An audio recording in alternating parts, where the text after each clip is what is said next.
মা আসছে। জীবন্তকালী জীবন্তকালী কাটামো পুজোটা হয়ে গেল মা লক্ষ্মী পুজোর দিনকে।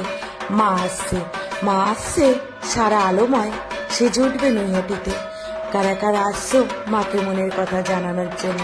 মার ভিডিও যখনই দেখবে সঙ্গে সঙ্গে ফলো করে শেয়ার করে নেবে, আর আমার পেজকে ফলো করে রাখবে। আমি নিত্য নতুন বড় মার ভিডিও ছাড়লে তোমরা যেন আগে দেখতে পাও এবং আগে দর্শন করতে পারো। জয় বড় মা, বড় মায়ের জয়।